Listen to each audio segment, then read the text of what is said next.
Just in. North Korea sends devastating news to President Trump and America, this is bad. President Trump has as of late moved a U.S. naval force strike bunch from Australia to the oceans around the Korean promontory as a response to the inexorably unfriendly and disrespectful conduct of North Korea's leader Kim Jong-un and his current ballistic missile tests. The rebel state has now guaranteed to utilize atomic weapons if the U.S. chooses to assault the state in any capacity. Be that as it may, President Trump is not being aloof. Donald Trump said that North Korea is looking for trouble inside hours after the state chose to utilize nuclear weapons as a reaction to a potential risk by the U.S. North Korea is looking for trouble, President Trump said. If China decides to help, that would be great. If not, we will solve the problem without them. U.S.A. Apparently, North Korea is ready for any likely attack by the U.S.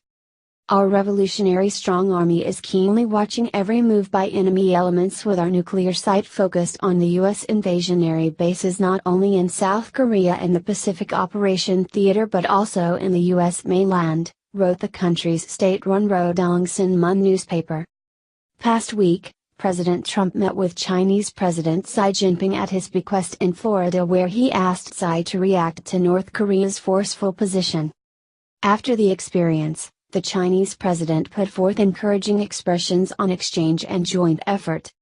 I believe we will keep developing in a stable way to form friendly relations, for the peace and stability of the world. We will also fulfill our historical responsibility, he remarked.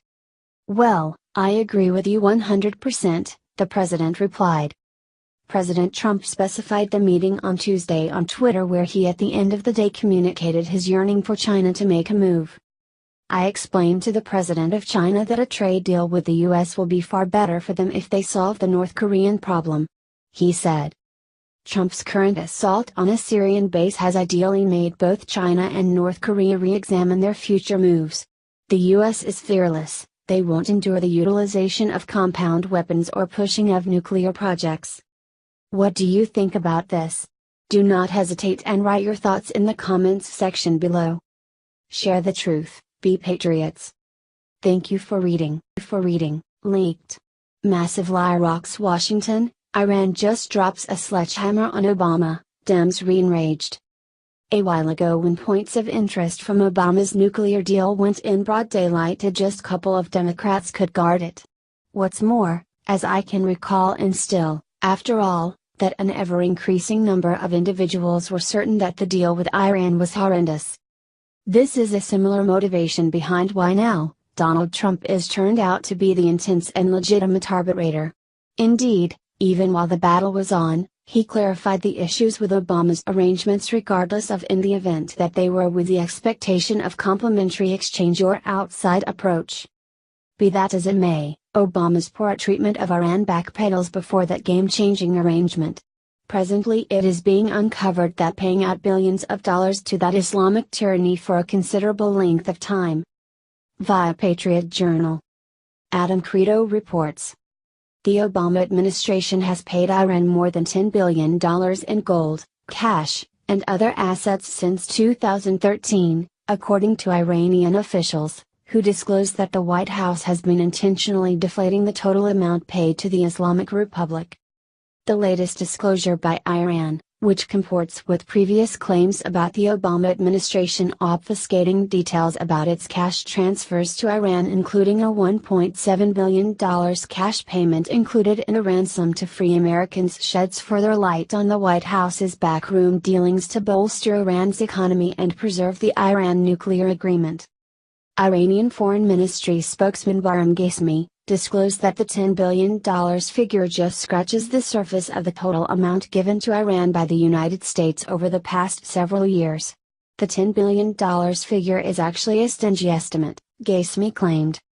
Maybe there would be some basis behind it if the cash was focused on giving compassionate guide, albeit even that would be questionable. However, an examination expert at the Foundation for Defense of Democracy told.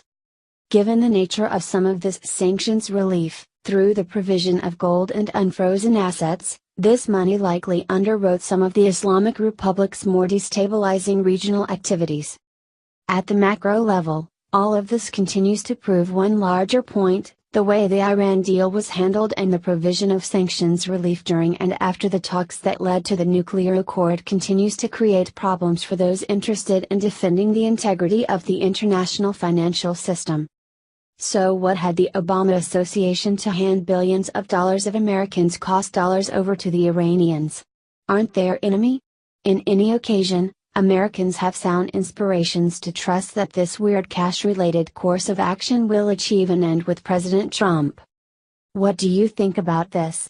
Do not hesitate and write your thoughts in the comments section below. Share the truth, be patriots. Thank you for reading.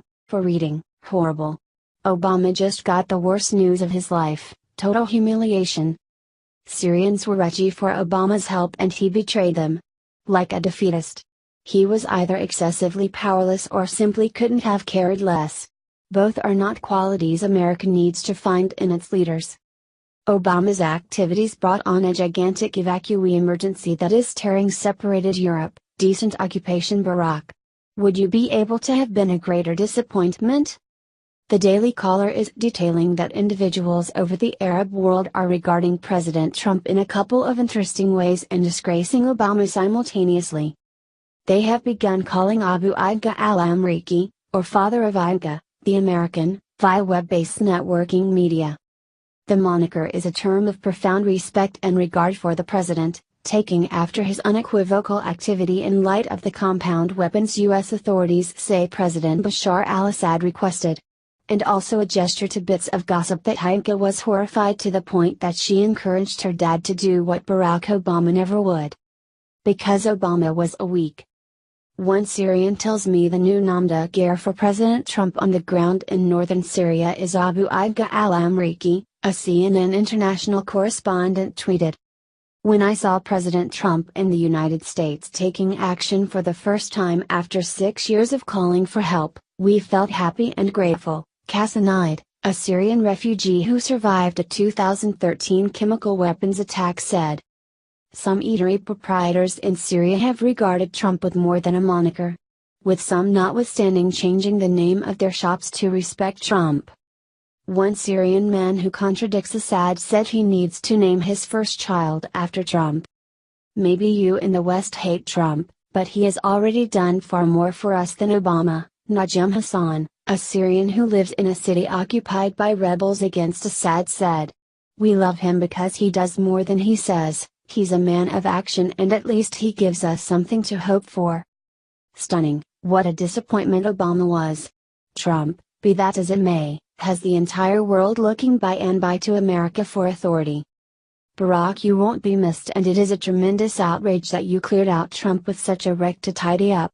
What's more, as Trump is demonstrating the world, activity is remunerated and weakness is exploited. Is it accurate to say that it isn't decent to at last have a president we can regard and that the entire world regards? It makes a difference. What do you think about this?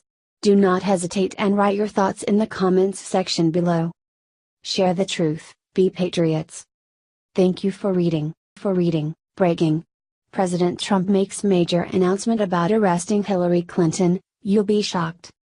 All through a year ago's presidential election, Donald Trump over and again guaranteed that he would choose an uncommon prosecutor to put Hillary Clinton on trial for her numerous wrongdoings. On Wednesday, Trump said in a meeting that Clinton would confront a criminal trial right now, was it not for FBI executive James Comey. Daily Mail announced that Trump revealed to Fox Business Network head Maria Bartiromo that Comey saved Clinton by picking not to arraign her for misusing ordered records amid her time as Secretary of State. Do not forget when Jim Comey came out, he saved Hillary Clinton, Trump said. People do not realize that. He saved her life. Because I call it Comey 1. And I joke about it a little bit. When he was reading those charges, she was guilty of every charge. And then he said she was essentially okay. The president was alluding to a public interview Comey gave in July of a year ago in which he recorded a reiteration of Clinton's reckless indecencies, just to announce that he wouldn't ask the Obama Justice Department to pull her into court. Trump affirmed that Clinton would go to trial if Comey hadn't been very, very good to her. He included that it's not very late to have Comey venture down. But I have confidence in him, Trump said of Comey. We'll see what happens. It's going to be interesting. I want to give everybody a good fair chance. Director Comey was very, very good to Hillary Clinton. That I can tell you. If he were not, she would be going to trial. Whenever inquired as to whether despite everything he wants to choose an uncommon prosecutor to research Clinton, Trump answered, "I do not want to talk about that. I want to talk about positive." What do you think about this? Do not hesitate and write your thoughts in the comments section below. Share the truth, be patriots. Thank you for reading. Mammoth scandal just erupts. Putin's spokesman exposed two massive facts that will ruin Hillary and the. Prior today, Vladimir Putin's spokesman, Dmitry Peskov, went on CNN and uncovered two massive truths that will ruin Hillary Clinton and the Democrats at the same time. 1. Russia had no meaningful communications with President Trump's campaign. 2. The top people Hillary Clinton's campaign also met with the Russian ambassador during the election. Ouch! You can advise that CNN was really wanting to discover some proof demonstrating their lies about Russia, yet no luckiness. I think about how many of Hillary's counselors met with the Russians. Likewise, I'm certain you saw when Fareed Zakaria attempted to make it look like Putin's inclination to have Trump as president seemed to be evidence that he meddled in our decisions. That adds up to BS. It's much the same as Peskov stated, on the off chance that you were asked who you like better between somebody who said you were pure evil and somebody who said they will work with you, obviously, you would bolster the all the more inviting one. Likewise, I appear to recollect when Obama said that U.S. elections were unhackable, then they attempted to turn the account. That sounds a great deal like fake news to me. What do you think about this? Do not hesitate and write your thoughts in the comments section below. Share the truth, be patriots. Thank you for reading. HT Liberty Writers News.